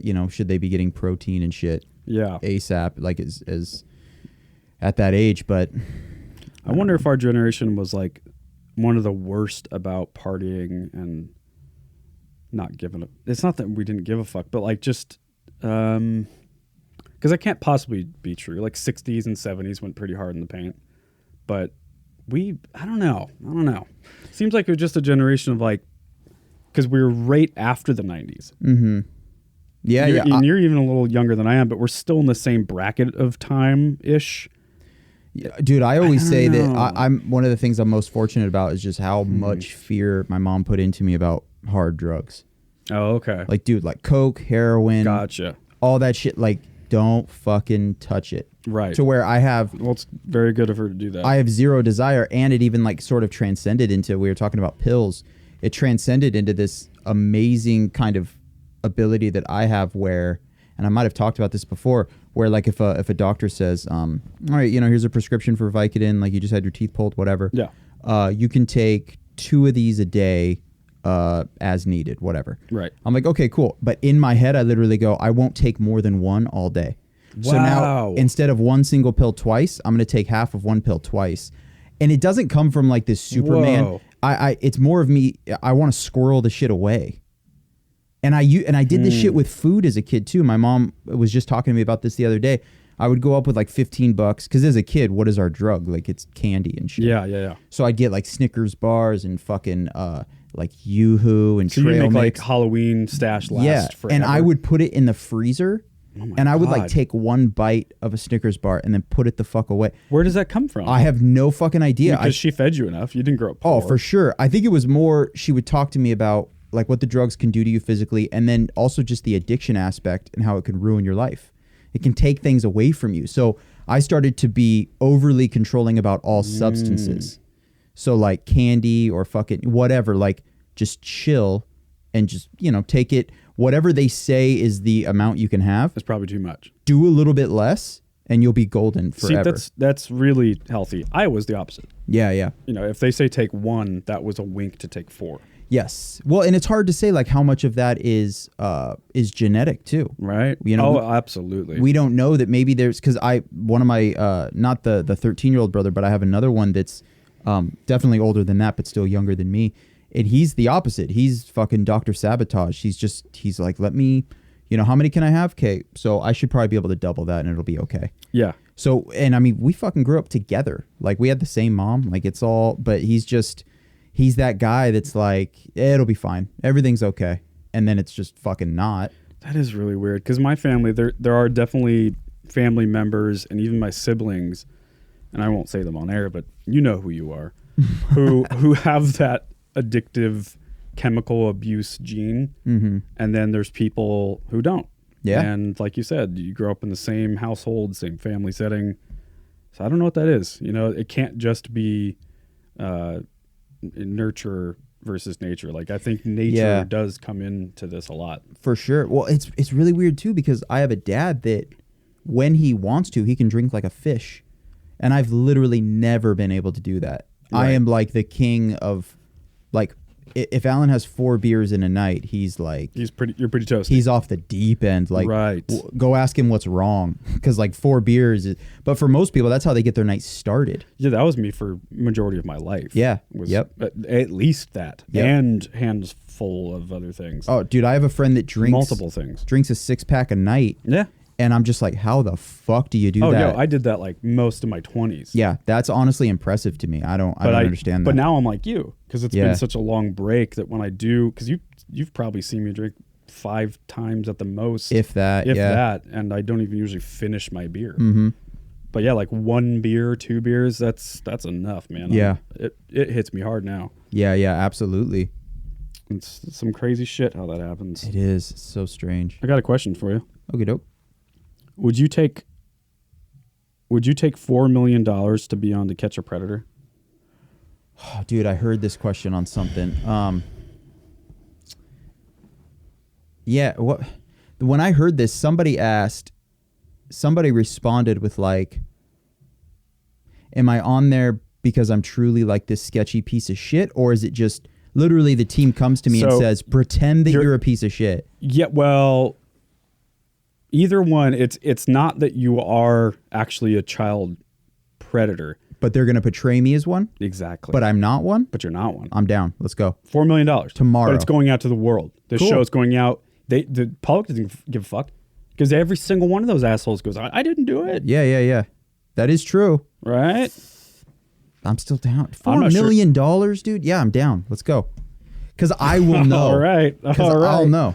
I couldn't do it, bro. I think I could do it for sure. So if you heard these questions asked, then you probably know the source. Dude, bring it because I got another one. I'm a narcissist. Like I always want to be able to answer these questions. Okay. Would you rather walk? I love this question so much. Would you rather walk with a rollerblade on your left shoe for the rest of your life? Damn. Or have a midget walking in front of you, walking slightly slower than you? A midget walking in front of you, walking slightly slower than you want to for the rest of your life. Oh, see, that's rough because my biggest pet peeve is people that walk too slow. It makes me murderous. So you either have a rollerblade on your left foot, and you gotta hobble around with that fucking thing, or you have this little dude walking in front of you slightly slower than the pace in which you want to walk. And plus, that's a whole other, like, does he or she agree to this? Like, it's like there's some dwarf out there that somebody just goes, hey, this guy just made a decision and now you're a part of his life it's forever. Almost like one of those little feeder fish that swim next to a shark. Yeah. Like they just have to. They don't know why. It's just part of their nature. Okay. So he or she sort of you. wants to do that. That makes it creepy. It's not even want to. He's just like a magnet to you. He has to walk in front of you. So everywhere you go, he's going to be there, and he's kind of a dick. That's too sketchy. Because anybody that would do that will fucking kill you in your sleep too. So I'd go with rollerblade. Yeah, I'm saying rollerblade. I don't want another human around me. That would suck to have a giant rollerblade hooked to your foot all the time, though. Yeah, now I got a fucking roommate. Like, listen. Maybe you could figure out how to skate with one foot, though. Well, for sure, because what's a bigger cock block? A rollerblade on my left shoe or a goddamn dwarf little dude following me around. Women are going to go, hey, man, I'm not into threesomes. And it's like, no, he won't be involved. No, he's not involved. He just has to be here. Yeah, they're like what? I don't believe you. And you know what? Did I see you on To Catch a Predator? Yeah. Yeah, no, fuck you, dude. You suck. Yeah. And I'm just going to be like, all right, cool. But then it all goes back and she does want to fuck you because now she realizes you have $4 million. That is true. So maybe in the end, that wins. Damn, I'm still saying rollerblade. All right. That works. Give me another one. Those were the only two I had. I had some other ones, but they apparently got... Oh, here's one. Last thing you did in public that you were glad nobody was looking. Oh, Jesus Christ. Fuck, I don't know. I don't really. I'm so fucking self-aware in public. Yeah, I couldn't even think of that one either. Like painfully self-aware. I mean, like just stupid shit, like picking my nose or fucking. I mean, that's gotta be. I don't give a shit about that. Yeah. I love how just like old dudes do not give a fuck about stuff like that. Dude, listen, I was just in... They'll just make eye contact with you while they're I just spent hours at the airport in the last few days, and I mean, that's some of the finest people watching. Oh my good. You can possibly do. Molly. It's crazy what some people will do. Yeah. And it's like you understand you're just wide out in the open. Like, I don't care. Everyone can see you. It's Ashley and I always say it's their special day. It's their day. Like let them take that left turn when they didn't have to. It's their fucking special day. Mm-hmm.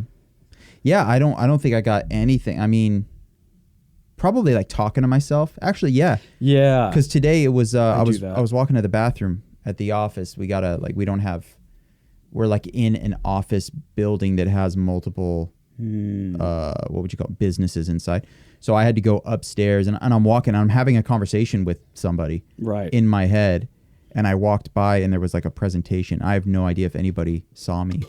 But you seem like a talking to yourself kind of guy. For sure, yeah. I definitely am. I used to be self-conscious about it, but now I'm just like, you got to get over that. Because that shit it's helpful. Oh, fuck yeah. Just to fucking vent to yourself, and now you're not dragging anybody else into your shit. Yeah, it's the only way I can like get through the shit I need to get done. Mm-hmm. I actually have to like say it to myself. Well, and like, what is our fear of like being caught talking to ourselves? Somebody's going to think we're crazy. All right, but if that's the only thing you do that might be that way or perceived that way all day, you're killing it. Like, I have a career, I have a house, I'm very independent. If people are going to be like, that guy's insane, then what is the dude that's homeless eating his own shit? Yeah, that's a good point. Don't call me crazy. Okay, I'm doing all right here. Yeah. Eating his own shit, by the way, Alan? Yeah, dude, fuck it. You get those demons in your head that are like, bro, you just shit and there were still nutrients in there. Right. And then so they're like, all right, fuck it. And then, you know, their taste is all fucked up because it's like their brain's broken anyway. Taste receptors, those are fucking... What's grosser to you? Human poop or dude jizz? Oh, wow. See, this... But in like a mass amount. Well, I'll make it even worse. You know what's funny is that a tiny amount of each is more disgusting to me. Like, if there was a drop of jizz on my hand, I'd cut my fucking hand off.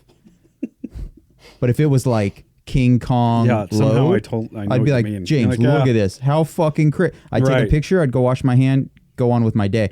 There's something about a drop of jizz. Right. I'd be like, dude, light me on fire right now. My whole fucking body. Yeah, exactly. I don't know what that is. But here, I will answer that question with this.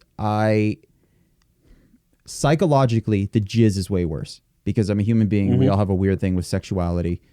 But I think my body, like my sense of smell and all my gag reflex, without me being fully behind it mentally, my body would shut down at the sight and the smell of shit. Yeah. Like it's a weird thing. Like my mind would be like, whoa, dude, that jizz is so gross. But my body would be shutting the fuck down over the presence of that shit. So there would be like a weird dichotomy. I agree. Puke is pretty rough for me too. Like in my head, I would rather if somebody said, you got to lick one of them. Oh. In my head, I'm like, give me the shit. Let's go. But in reality, you think the actual like reaction to it being so gross is worse? Yeah, I think if you gave me both and said lick them, and I went to go lick the shit because that's what I'm choosing. Because you're licking cum, it's not overwhelmingly smelly. No, but it's just psychologically like a dude's fucking kids are in there, and I'm just gonna like. But you close your eyes and it's just some weird gooey shit. Yeah, dude, it's fucking. You go lick a pile of poo poo. I've heard a lot of women say that like and these are like women that I have not been with, but they would say that it's a lot of them say it tastes and or smells like what is the fucking phrase I heard? Earthy bleach. So it's like it's got like a chemical like bleach smell or taste to it, but then also it's like dirt, like soil, like earthy or whatever. Yeah. Weird. And here's the thing: I've heard multiple women say that. Dude, when I was doing like EMT firefighter stuff, the thing that someone told me, like a veteran firefighter, he said, because I was asking him like what the job was like. He worked for Portland Fire, really nice guy, just like the typical dude firefighter guy, super nice. And the thing he said to me in like the first 10 minutes, like, hey, I just gotta say up front, most of the calls are medical, a lot of medical calls. I was like, okay. It's like, and majority of the time you are helping old ladies off toilets. Oh God. And it's a lot of poop, a lot of shit, a lot of vomit. So if you think you can do that, you know, and he's like just one of those like, you know, get to the point kind of guys. He's just telling me it up front. And I remember like taking it with a grain of salt. And the first handful of calls we ran, it was just poo poo and shit. Dude. A lot of blood, a lot of poo poo, a lot of shit. Well, God bless you guys, because he'd say that and I'd close up my binder and walk right the fuck out. And a lot of these dudes are just like, just another fucking day. It's the 17th call they've been on. I'm that dude that's like, time out, dude. I thought I was here to walk away from an explosion in slow motion. Fires, right. Yeah. I'm not here to wipe old lady asses. No, I think even today, most departments, like 85% or higher, it's all medical calls. Dude, Jesus. You get into be a hero firefighter, you're just a paramedic. Yeah, we got to change the name of that shit then. Well, now fire department. Well, what that's why exactly like big cities, FDNY, New York City, Chicago, even Portland Fire. I mean, you have to be an EMT to even get in. You have to be, and they correlate like ambulance departments in the fire department. It's all one thing. Dude, it's such a crazy, man. Gross though. Yeah, I mean, it takes balls to do that shit. It's so crazy. Now, here's a really important question. Let's get back to serious stuff. Would you rather get okay, let's just start it this way. Your grandma's going to give you a hand job. Yep. I'm ready. Now, would you want that hand job to be a bad hand job, or do you want it to be a good hand job? Heard this one, thought about it, answered it to myself, so I'm ready. Okay. A good one. See, I disagree. A bad one is going to take longer. I want her hand on my dick for the smallest amount of time possible. Why does that? Yeah, but a good one means that it could be longer. Good blowjobs aren't fucking quick for me. Oh, see? Well, then there you go. You got it. I guess it can. You have to define. I guess it's subjective. What is good? Okay, so same amount of time. Oh. Well, let's just set the time. It's gonna be 5 minutes. It's gonna be a 5 solid, the longest minutes of your life. Well, I still want it to be good. See, I want it to be now, bad, see, good doesn't mean I fucking good with my grandma. Good doesn't mean. Here's the thing: if my grandmother gives me a good hand job, I don't then contemplate afterwards, like, should I call her and do that again? No, I just go, listen, I had to do this because of some like weird fucking would you rather bullshit, and I did it, and it's done. I never got to do it again. I'm good. Mm-hmm. But then, yeah, you do have to kind of what is good that I like got into it, and I told her I loved her. Or see, that's what I'm worried about. Ugh. Because what if it's good? You're like, man, I nutted super hard. Yeah. And now every time you see your grandma. Right, because if that's the point that like you enjoyed it more than you thought you would and you want that again. That's it. Well, then yeah, I want a bad one. But that's not how I interpret it. I interpret speed and like, yeah, quality of orgasm, I suppose. You know, to where she doesn't do it and then stop like mid or like that's you know, be like, grandma, you're fucking 80 years old. You haven't learned yet that's not. For sure, some guys told you don't stop fucking mid. You don't just stop the stroke. Oh, God. Hurry up. Give me another one, dude. The silence is fucking... I know, I'm looking. Post that question. That's not cool. What is this? Okay, would you rather every time you shit, shards of glass come out and make your ass bleed? The fuck is wrong with people? Or every time you pee, you have to wipe your shards... Wait, you have to wipe with shards of glass. Jesus. Wipe your dick? This must be for a woman. Yeah, because that's... Well, then we'll just make it... if you're wiping your dick after you piss, then go to the doctor. Yeah, every time you shit, shards of glass come out and make your ass bleed. And then every time you shit, for dudes, you have to wipe with shards of glass. Okay. Dude, that question pissed me off. Yeah, that's a terrible question. That's so stupid. Yeah, because either way... That's so fucking dumb. What the fuck is the point of that? See, because here's the nuance of would you rather should be in creating a debate about what's truly best. Yeah, that's both of those options are some saw shit. Like that's not even the one that you told us about the would you rather. Yeah, that one's one of the best. The parents having sex one. Yeah, would you rather watch your parents have sex every night for the rest of your life or join in one time? That's maybe the best would you rather. That one's fantastic because what it does is it floors people too. Yeah, would you rather do the gnarliest thing of all time, but you only got to do it once? You only have to do it once. Or something that's way less gnarly, but every night. Every night. Yes. Like whatever you got going on today, at some point this evening, you have to watch your parents do it. It's a challenge within the power of wills. Like what can you... Yeah, there was another one similar to that was like, let your parents watch a sex tape of yours, of your choice. Yeah. Or watch a sex tape of them the night you were conceived. And I'm saying... Wait, say that again? So you either let your mom and dad watch a sex tape of you and Ashley. Yes. Or you watch... their sex tape from the night that you were conceived. Oh, God. And I'm leaning towards watch their sex tape because they're going to be borderline unrecognizable. Not my dad. He's looked the same for fucking 40 years. But right, at least they're young. But they're young, and I could probably pull myself out of the whole, like, oh, these are people that I know, whatever. To me, it'd be half like, it'd almost be like watching Homeward Bound. Like, I think I would get, like, a little welled up. I'd be like, this is a beautiful... I'm fucking being born right here, dude. This is huge. Oh, and he's about to nut, and there I am. Boom, award-winning graphic designer. Good job, Dad.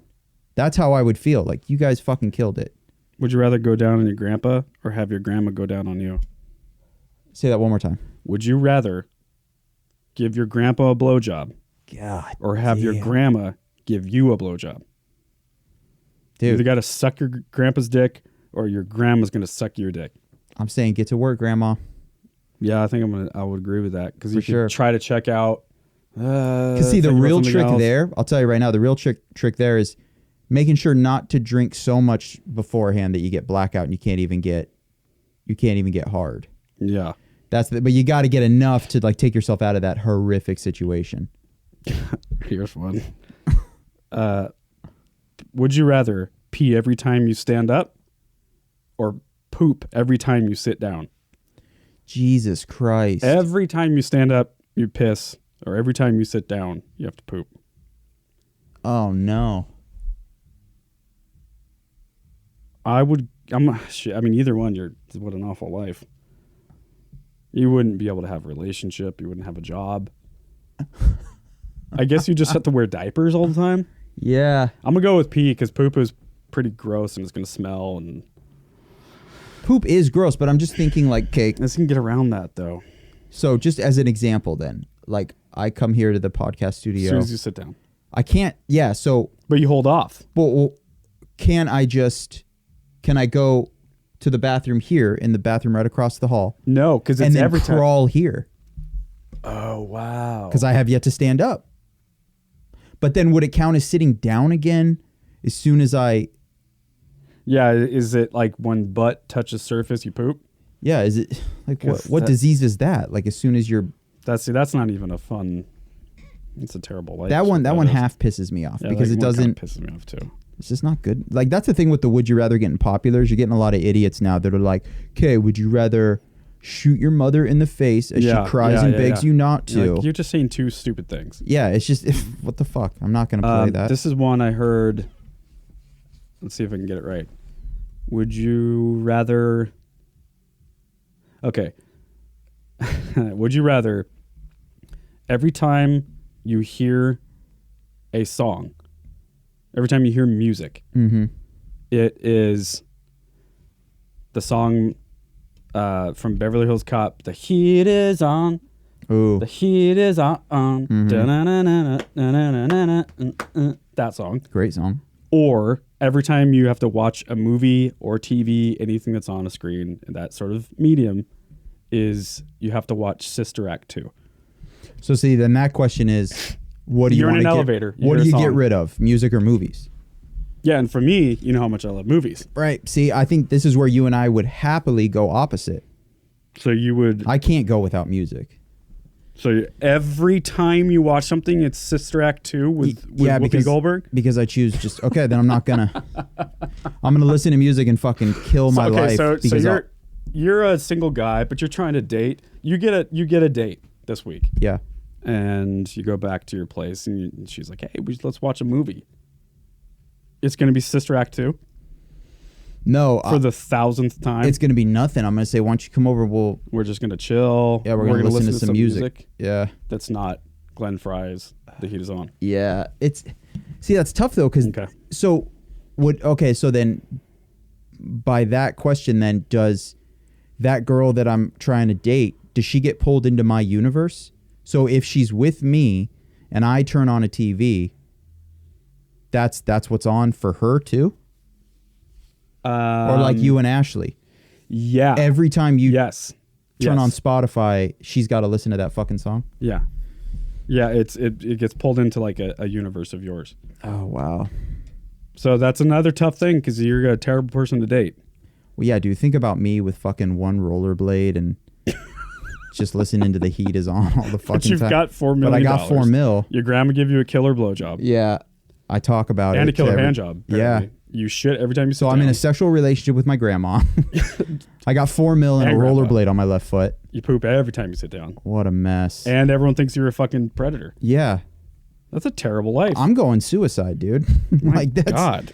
I'm giving my $4 million to all the closest people to me. I'm going suicide. Yeah. Yeah. That's an affliction. That's a series of afflictions. You call the suicide hotline and they're just like, dude, you're making the right choice. All right. Let's do some current events. Let's do it. I don't have any really, but there was a few I saw. Let me see if... Well, this is a kind of dumb one, but Tyson Foods announced it is recalling more than 69,000 pounds of frozen chicken strips that may have been contaminated with pieces of metal. Fucking surprise. What? I mean, yeah, right? Tyson has been dog shit chicken meat for, decades. Yeah. Decades. Of course. Yeah, that's That's fucked up, but it's also like, well, what did you think you were eating? I know. Yeah, it's twofold fucked up. Like, one, no shit, and two, how in 2019 is that an issue with our food? Yeah. Like there's a break in regulation somehow. Some people are just fucking pocketing some money and turning their back on metal infused. Is that what you said? There's chunks of metal in it? Yeah.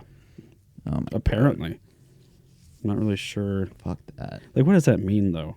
I Does know. that act like, there's a piece of metal on my teeth. Clearly, it means something. Bad. It means enough to like have to recall. That's expensive. They're not going to do that unless they legally have to. Yeah. Fuck that. What else? That's the only one I had. I watched. I haven't finished it. This is a documentary I've been so stoked to start, but as my buddy Alex at the office said today, it's one of those ones you can't watch it after like a night of drinking, get home at 1 a.m. This is like probably 2 p.m. on a Saturday when you're bright-eyed and bushy-tailed and you've had your fourth coffee. It's The Inventor, Out for Blood in Silicon Valley or whatever. And it's all about, I believe her name's Elizabeth Holmes, and she started a company called Theranos. That sounds like a Marvel. Yeah, because it's so close to Thanos. Thanos, that's why I thought that. But yeah, I guess, so Theranos is, it's the merging of the two words, diagnosis and therapy. That's where she got it. But anyway, she's this kind of massive Steve Jobs fangirl. She wants to be known as, the Einstein of her generation. Want to say she's like late 20s, early 30s, maybe. Really peculiar type of individual. But essentially, she develops this system where with one finger prick, they can take a drop of blood. They put it inside this machine that she and some engineers invented that they ended up naming the Edison. You put it inside this cartridge. You put the blood inside the cartridge, then the cartridge inside the Edison. And within a matter of minutes, it can do 200 blood tests and help with preventative medicine. And it can diagnose things, blah, blah, blah. Sounds fucking incredible. Jeez. But it ends up being a dope idea with almost no execution. And she ends up just defrauding people for a while. She gets something like $9 billion at one point. She's incredible at raising money and tricking investors. And then, just a weird little like kind of cherry on top of all this. For me, one of the most fascinating things is she does something called vocal fry, where like she essentially finds she has this theory that she will garner more respect in her industry if she, as a woman, lowers her voice. And so she actually develops a different way of talking. And she 100% sounds like fucking Xerxes from 300. And, here's another thing that's super normal. Her eyes are fucking incredibly bloodshot 24 hours a day. It is one of the most fascinating, like... From doing all that? I have no idea why her eyes are that way, but... Creepy. Dude, it is... I am, like... so intrigued by her and like in like a dirty way. Like I want to like hot? Nah, I wouldn't say so. Yeah, it's definitely not my type. You didn't describe a hot person. I don't know why I asked that. No. Although, some say that crazy is hot. Sure. I've gotten in trouble with that a few times. Yeah, me too. But it's I need to finish it. I want to finish it tonight actually, but yeah, just so fucking incredible. It's on HBO. So, a little harder for some people. Do you remember what it's called? Yeah, it's called The Inventor, and then the little subtitle is Out for Blood in Silicon Valley. Wow. And once again, I think her name is Elizabeth Holmes. That's fucking crazy. Yeah. Do you remember that guy that turned? I forget what it was. He had like too much, not lead. What was the mineral? Anyway, iron maybe? I forget. But he turned blue. He was on Oprah in the 90s. Do you remember that guy? Maybe. Is he doing better? Pull that shit up on your laptop. It's the craziest shit ever. It was a real story. He looks like a goddamn Smurf. It was like you get poisoning from some mineral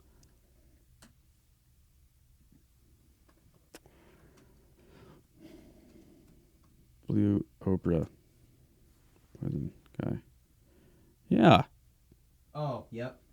I remember this guy. Let's listen to a few minutes of this. Look back at the man who turned blue. The Oprah Winfrey Show. About to see something I've never seen before. Dr. Oz says that the man we're about to meet is destined to go down in medical history. This is Paul Carazon, son, who's 14 years ago, an ordinary-looking man with fair skin and freckles. Well, see, look how There different he is. looks. Mm-hmm. Now, when he walks down the street, people stare in disbelief because he is blue. Really, truly blue. I have not Okay, seen him, Oprah. but coming out, Take it yes, easy. you are blue. Isn't that wild? You are blue. Hi, you are blue. Fucking Dr. Oz. What a scumbag. I know. You are blue. This is a first on the Oprah Show. We have never had a blue man. In all these years, really. Well, you don't have any blue makeup back there either. No, blue makeup. We don't have makeup for you. Have a seat. Have a seat. Thank you. So how did this happen? Okay, we'll just listen to this part. You weren't born blue, obviously. No, I don't think so. You're scalping. And it's not makeup. I know for all of you who are watching at home, it looks strange. It looks blue. Okay, Dr. Oz. Yeah, Well, it all maybe stop started touching him. So When I saw unprofessional. an ad Yeah. in a magazine. Yeah. It was for a colloidal silver generator. Silver. And it was just a picture of a daisy that had apparently been desiccated, that had been plunked in a glass of colloidal silver, and it looked like it was freshly cut. Yeah. And about the same time, I heard that colloidal silver was useful for treating petroleum poisoning.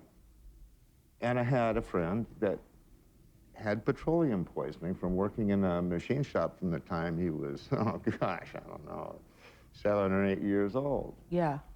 I ordered the generator, and I would go see him every day, and we'd each make a glass of colloidal silver, and we'd drink it, and And you were drinking it for his petroleum poisoning? well, figured That's I my might as well question. drink it too if it was such wonderful Yeah. stuff. Yeah. Because you Okay. thought it was going to do what for you? I had no idea. But why would you Why drink would it if you you? didn't think it was going to have some health benefits? Oh, I wasn't going to say, here, take this. You know, Yeah. I thought the kindest thing to do was to take it with me. He's a That's the fucking weirdest logic. idiot. That's like if your wife has cancer and so you get chemo too. Yeah, why did you do that, Alan? Yeah. Well, I couldn't just let my wife get chemo and I don't get it. Okay. So I had to poison myself as well. So I looked him up. His name was Paul Carrison. Yeah, Paul Carrison was 62 and he passed away in 2013 in Washington. Oh, Washington State? Yeah. Damn. Where at in Washington State does it say? I feel No. like he's like a fucking Bellevue, Bellingham type of dude. Totally. He's like way up there. Yeah, he started turning blue about 15 years ago at that time. So what was the cause of death?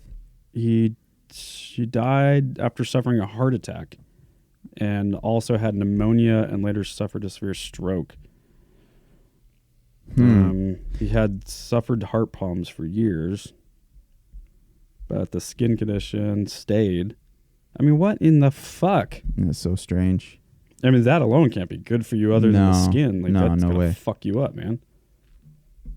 So, I guess what was it? Don't drink silver? Yeah, don't drink that shit. Don't drink that shit. Whatever it was. Don't do chemo just because someone else has cancer. Damn. You know? Fucking weirdo. So, yeah, I didn't have a whole lot of currents prepared, but... Well, I got to pee. Should we just wrap up? Yeah, let's do this movie pick and get out of here. Okay, cool. Yeah, because I don't have anything else. Movie pick. I will send this to... just type in Us trailer. Okay. So the movie pick of the week is the new Jordan Peele movie. Jordan Peele's the writer-director of Get Out, if anyone saw that. If you haven't, get your life together. And yeah, me and Ashley just watched it last night. I don't even... Dude, I don't even know how to even... This is one of the coolest fucking movies, certainly ever. And it's definitely one of the best horror, like, psychological...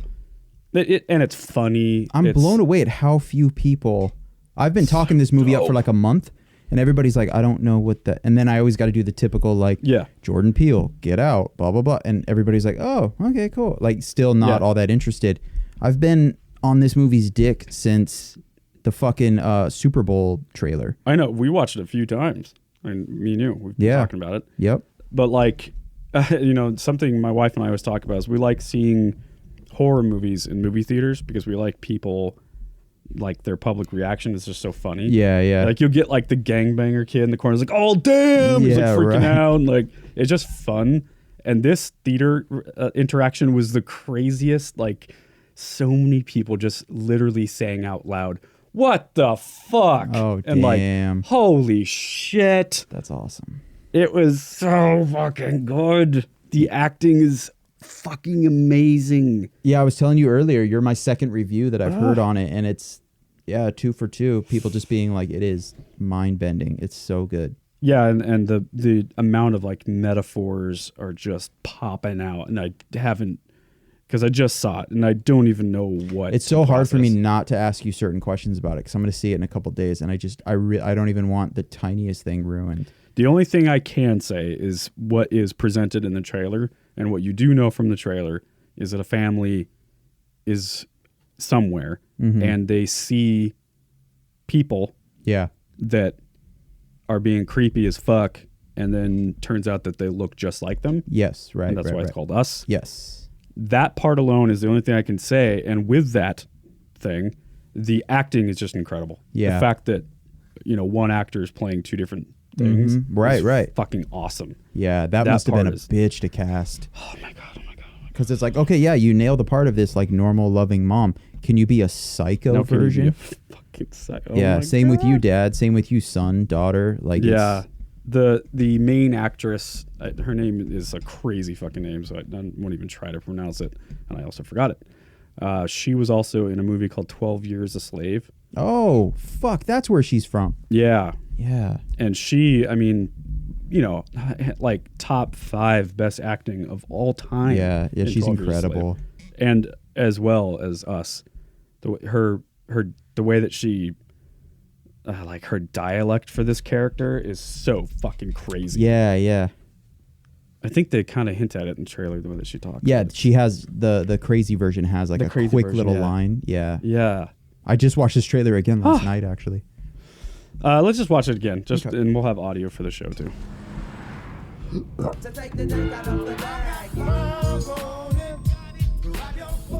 a classic right there.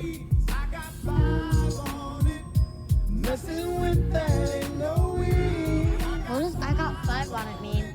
It's about drugs. It's not about drugs. It's a dope song. Don't do drugs. Get in rhythm. I want that kid's shirt so bad. The Jaws shirt. There you go. Lupita Nyong'o is her name. Did you hear Gabe got a boat? He's kidding, right? He's not kidding. Hey, I think it's vodka o'clock. Oh, yeah. Where's Jason?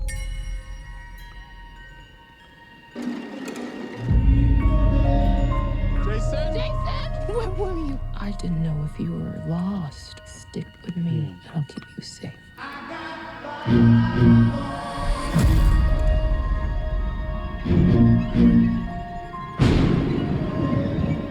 There's a family in our driveway. It's probably the neighbors. But y'all scared of a family? Hi, can I help you? Zora, put your shoes on. If you want to get crazy, we can get crazy.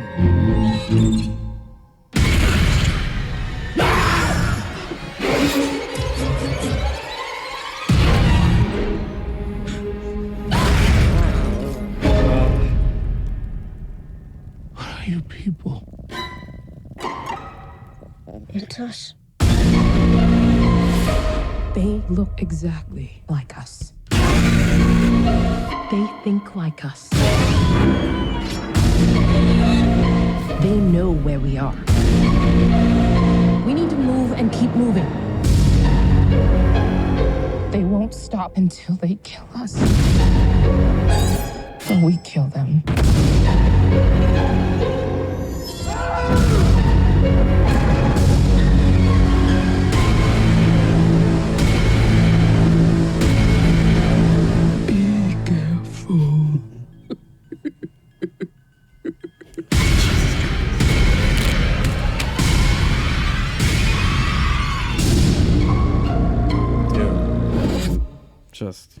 something else, man.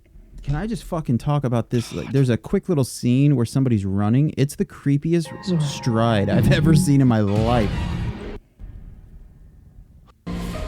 They look exactly. Is it the like little us. girl, maybe? They think like us. They know where we are. We need to move. Oh, yeah. They won't stop until they kill us. Is it that? Or we kill them. Maybe I missed it again. It's so good. Now I want to know. Probably the neighbors. People. Think like Damn. us. I'll mute it while I'm looking here. I gotta find it. It's so good. Her hands are like, her arms are down by her side. She's running through the school. Fuck it. I'll just let it play. I don't even give a shit. Yeah. I can't wait, man. And yeah, the voice of the mom. That Yeah. It sounds like she's saying "be careful" or some shit. Oh my god. That is so sketchy.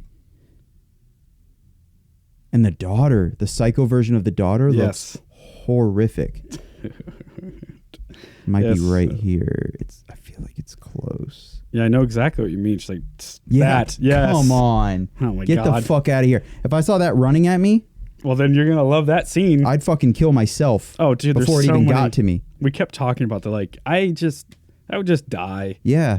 I don't Just need you know that. what? You guys are here to kill me. Okay. Cool. Go figure Sounds it out. good. Yeah. Why am I still alive? Let's go. Oh God. I mean, I can't wait. and it's not just like, I don't know. It's also really fucking original. That's also what I love about these movies. Dude, that is what I've been most excited about. Yeah. Is because Get Out was so original. Right. I just feel like I feel like I understand where he's coming from, and it's this kind of like, I'm not in this shit to spend even a second doing something that I don't feel is super original, super unique, because Yeah, something new. he's got no. He before Get Out, he had no skin in the game. Like he wasn't. He had to really fucking prove himself. And just like I they say know. with bands, what do they always say about bands? Their sophomore release is the most challenging. Yep, always. Because an expectation has been set. Yep. And I think that's kind of where he's coming from. Is like, this Dude. needs to be a haymaker of a movie. You're the guy that did Get Out. Good luck doing the second movie. Yeah, exactly. It literally needs to be better. Somehow it's, I would say, as good or better, and somehow it's different yet still the same. Yeah. It still feels like Get Out, like that same feeling you had. Man. And coming, again, like a guy that had to prove himself, because for those who don't know, Jordan Peele is a comedian and like a sketch comedy writer. And he's from the Key and, is that what it's called? Key and Peele? Mhm. Yeah. Key and Peele show on Comedy Century. Comedy Century.